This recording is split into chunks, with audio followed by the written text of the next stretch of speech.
So what's up, kamusta? Ayos ba tayo dyan? So nandito tayo ngayon sa may Rusi Plaridel branch para sa update natin dito sa motorcycle na to. Ano nga ba to? Ito yung Rusi Sigma 250. At meron tayong napansin dito, yung update natin dito. Umpisa na natin yung ating vlog ngayong araw na to. Ayos na ayos siya. I don't wanna wake up if you're not by my side. And I don't wanna wait, love, cause you're keeping me alive. We will love till the end of time. We'll live even when we die. I don't wanna wake up if you're not by my side. So yun na nga, para dun sa lahat ng mga gustong kumuha na ito yung presyo para sa kanilang, para dito sa branch na to, okay? Kung may price varies man, di ko alam kung magkano sa lugar nyo kasi may mga nagko-comment na bakit dito mura, bakit doon sa kanila mahal. So may price varies talaga, depende sa location. So yun na nga, para sa update dito, no? Yan, check nyo na lang kung pasok pa rin ba sa budget nyo. Itong 250cc ng Sigma. So akala ko dati, gagawin na nilang FI, itong Sigma na to, no? Pero yun nga, umpisa na natin yung walk around para dito.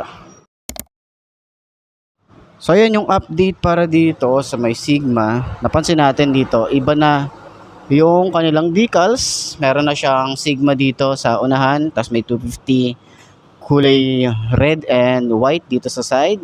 Tapos para siyang merong mga spider design.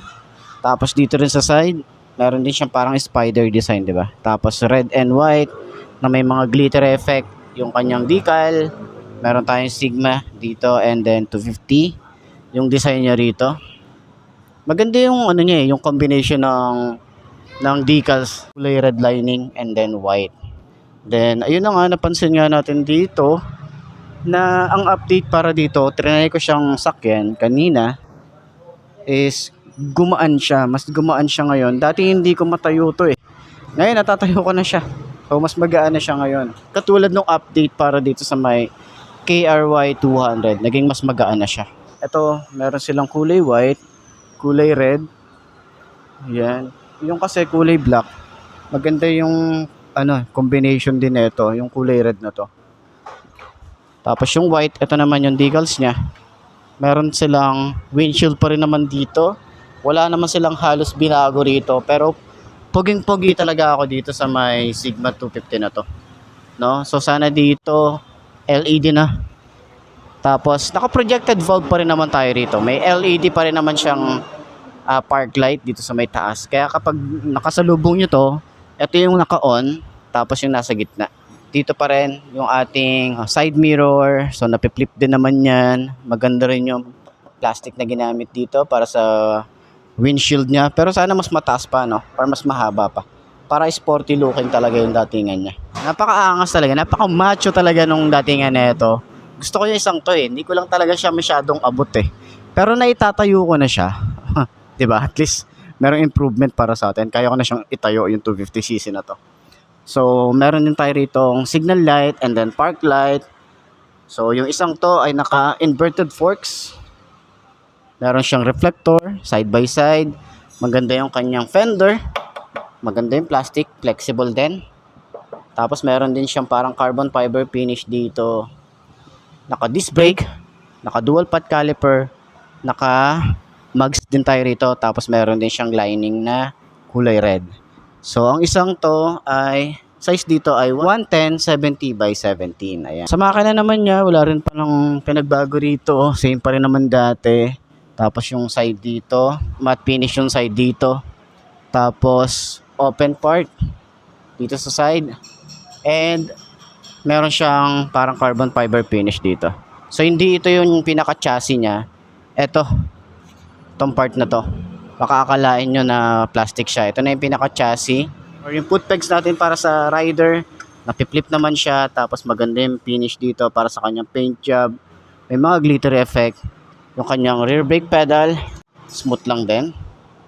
Yung tambucho talaga yung nagpaangas dito eh. Ang ganda oh, napaka-bulking tingnan. Tapos sporty looking yung design. Meron siyang parang carbon fiber finish dito para sa kanyang heat guard. Naka-mono shock tayo sa pinaka-center. Tsaka mas parang bumaba siya, no? Compare dati na hindi ko talaga siya matayo. Ngayon, parang konti na lang, maabot ko na siya. So, yun na nga yung pillion. Maganda rin. Maganda rin yung finish. Glossy, na may mga glitter effect. Meron din tayong tire hugger dito. Sa likod, yung kanyang swing arm. Ganda rin yung adjuster dito. Naka-single disc brake tayo rito. Naka-single pad caliper. At naka-mugs din. At meron din siya ritong kulay red lining. Ang size dito sa likod ay 140/70 by 17. At alam ko, tubeless na rin ang isang to. Ayan. Sa kanyang upuan, yung pa rin naman ang upuan niya. Malapad pa rin tayo rito. Malambot. Sobrang kapal din pala nito. Ayan. Makapal din yung upuan natin dito sa rider. Hindi ito masakit sa long ride, no? So, wala rin tayo ritong grab bar. Pero pwede kayong humawak dito sa side. Ayan, nakaganyan. Okay? So, yung taillight, maangas talaga yung datingan nito, tsaka pa-cross yung design niya. Ayan. So meron din siya ritong parang carbon fiber finish. Ito naman kulay gray, matte finish. Ganda ng pagka-gray niya. Yung kanyang signal light is LED rin, tsaka napaka-flexible. Plate light, reflector, then lagay ng plate natin dito. Then sa side, meron din tayong chain cover. 6 gear na rin to, at yung gear indicator nito is 1 down, 5 up. Ayan. So, side stand.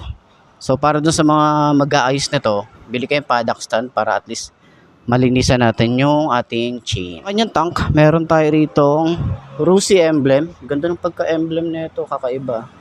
Medyo manipis lang siya. Kita nyo ba? Ayan, medyo manipis lang siya, pero maganda yung Rusi na nilagay nila rito. May tank pad tayo rito. Okay. Ganda nung design para dito sa kanyang tangke. Napaka big bike talaga nung natingan. Parang carbon fiber finish. Naka-clip on tayo rito para sa kanyang handlebar. So, update. Maganda yung finish dito. Yung kanyang paint job. So, sana dito sa kanyang panel gauge is ginawa nilang fully digital. Para at least meron tayong update para dito. Pero sporty looking pa rin naman eh. Medyo pasubsob ng konti. No? Para sa katulad ko, medyo subsub tayo. Pero sa mga matatangkad na, talagang sobrang subsub na. 'Di ba? So ayun na nga, dito naman yung kanyang panel gauge. Dito yung digital, tapos dito naman yung analog, yung RPM. Meron tayong select and then mode. Then dito naman yung ignition, simple lang din, at yung susi niya, ito yung itsura. Ayan. Switches, meron tayong kill switch, park light and headlight, and off. Electric starter, yung lever, maganda rin. Yung grip, makapit. Yung throttle, medyo malalim lang. Okay, maganda rin yung dulo nito. Metal siya. Then dito naman sa side, meron tayo rito ang clutch. Meron tayong rubber, support dito sa levers natin. Meron tayong flasher, choke. Kasi nga carb type pa rin naman to. High and low, signal light, and then busina. Ayan. So, sakyan naman natin itong motorcycle na to. Kung abot ba natin at kung kaya ba natin siyang itayo. Okay? Ayos na siya. They'll have to take us to the afterlife. And I need you, you can save me. I will break through if you betray me. Cause I know that I'll always be the one for you. And we fall hard, yeah we fall fast. Got a few scars from our old past, but I know that I'll always be the one for you. I'll always be the one for you.